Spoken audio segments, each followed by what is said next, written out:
A team that has reached at least the quarterfinal in 5 of the last 6 World Cups is not in this tournament anymore. Not struggling, not underperforming, gone. Eliminated by a country that had never scored a single knockout stage goal in its entire World Cup history. That's Germany. Out to Paraguay, on penalties, after a game that should have been routine. And if the biggest name in the bracket can go home like that, the rankings you had in your head from 3 weeks ago are already useless. So today, we're throwing out the preseason list completely and rebuilding it using nothing but what actually happened on the field across all 16 round of 32 matches. Who rose, who fell, who's still standing, and why some of them are only standing by accident. Let's get into it. Here's the first thing you need to unlearn. Favorite doesn't mean best team on paper. It doesn't mean biggest name, biggest budget, or most famous player. It means one thing only: who is most likely to still be standing in 3 weeks. And that gets decided by 3 factors working together: who they beat, how convincingly they beat them, and what's left standing in their path to the final. A 3-0 win looks spectacular on a highlight reel. But if the opponent was already limping into the match, undermanned or out of form, that scoreline tells you less than it appears to. Meanwhile, a scrappy, unconvincing penalty shootout win can actually tell you more if the opponent on the other side of it was legitimately dangerous. Context turns a plain scoreline into a real signal. Skip that step, and you'll rank a team on vibes instead of evidence. Round of 32 just handed us both kinds of results in the same week: blowouts against soft opposition and grinding wins against real threats, and separating them is the entire job of this video. Here's the part casual fans consistently miss, and it's the reason knockout football feels so different from everything that came before it. The group stage forgives mistakes. You can lose a match outright and still advance, as long as the math works out across 3 games. Knockout football forgives nothing. One bad half, one own goal, one hesitant step up in a penalty shootout, and a team that dominated for an entire month is on a flight home the next morning. Done. No rematch, no group stage cushion to fall back on. That's not misfortune. That's the format functioning exactly as it was designed to.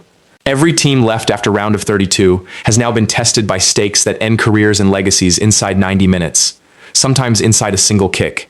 Some of them handled that pressure and looked calmer for it. Some of them cracked in ways that didn't show up on the scoreboard but showed up everywhere else. Body language, decision-making, composure in the box. We're about to walk through both categories, and if you want the full mechanics of how the knockout bracket itself is built, which half of the draw is softer, and which is a minefield, we broke that down in a separate video, worth watching right after this one. Let's start with the earthquake, because everything else on this list has to be measured against it. Germany, a team that had famously never lost a World Cup penalty shootout in 50 years, walked into their round of 32 match against Paraguay, carrying that exact reputation into the stadium with them. The game finished 1-1 after extra time. Julio Enciso's header for Paraguay in the first half wasn't just a goal, it was the first knockout stage goal in Paraguay's entire World Cup history. Then the shootout happened, and Germany lost it, 4-3. 50 years of penalty security, gone in one round. The Netherlands didn't survive their round of 32 match either, beaten on penalties by Morocco after a 1-1 draw that went to extra time. 2 European heavyweights eliminated in the same week by 2 different opponents in 2 different ways.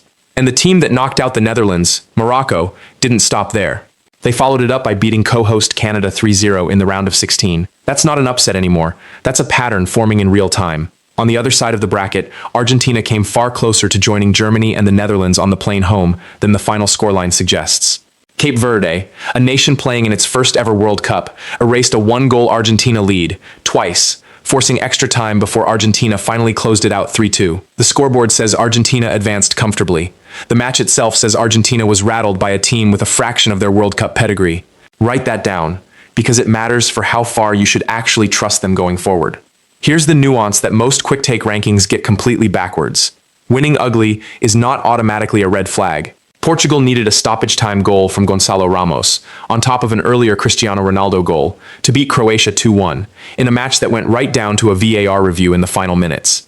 Belgium needed extra time to beat Senegal 3-2, after trailing in the match and having to fight back through Romelu Lukaku and a late Yuri Tielemans goal, including a penalty deep into stoppage time. Both of those wins involved real adversity against real opposition, and both teams found an answer while the walls were closing in. That's a good sign, not a bad one. Now compare that to France's 3-0 win over Sweden, built on a Kylian Mbappe brace, or Spain's 3-0 win over Austria, powered by a Mikel Oyarzabal brace. Both are dominant scorelines, both look like statements, But neither Sweden nor Austria arrived at this tournament as a top contender, so the scoreline flatters the favorite more than it reveals anything about how that favorite handles adversity. The lesson here: a stressful win against a legitimate threat tells you more about a team's actual ceiling than a comfortable win against a team that was never going to seriously threaten them. Judge the opponent, not just the number next to their name. It's also worth noting the matches that don't get talked about as much.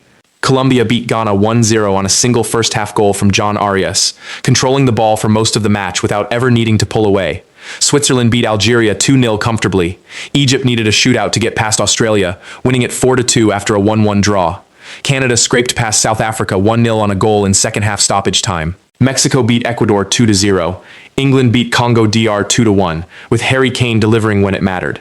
None of those results make headlines the way Germany's exit does, but they all belong in the same ranking conversation, because a plain, efficient win can be just as meaningful as a dramatic one, depending on who you're compared against. And this all matters right now, in real time, because the round of 16 has already started.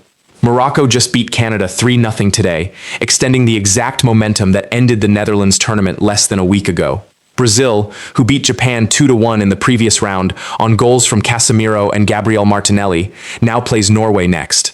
Norway, by the way, is one of the dark horses we flagged weeks ago before any of this started, and Erling Haaland has been delivering exactly what we predicted he would. Mexico hosts England this weekend, a genuine co-host versus contender collision. Spain and Portugal meet on Monday, which means two of the teams sitting near the top of this very list are about to eliminate one another before the quarterfinals even begin. Whatever ranking you hear in the next section has an expiration date measured in days, not weeks, and that's exactly why we're doing this now instead of waiting.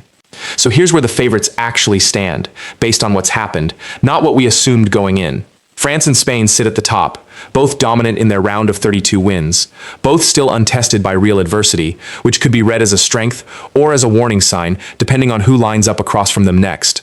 Argentina and Brazil follow right behind, both through to the next round, both carrying visible cracks that showed up under pressure even though the results held. Portugal and Belgium climb higher than a quick glance at their scorelines would suggest, because both proved something Germany and the Netherlands couldn't: composure when the match turns against them. And then there's Morocco, the dark horse nobody wanted to draw in the group stage, who has now beaten a European giant on penalties and a co-host by 3 clear goals, and is starting to look less like a feel-good story and more like a legitimate contender for the second half of this tournament. Meanwhile, Germany, one of the most reliable knockout stage performers in the sport's history, is already home. That's the entire story of round of 32 in one sentence. It was never about who looked good, it was about who survived. Here's the fact to leave you with, because it's the single most historically significant moment of the round. The goal that eliminated Germany was Paraguay's first ever goal, scored in a World Cup knockout match, in the country's entire tournament history, at any World Cup. One shot, in one match, ending a 50-year run without a lost German penalty shootout.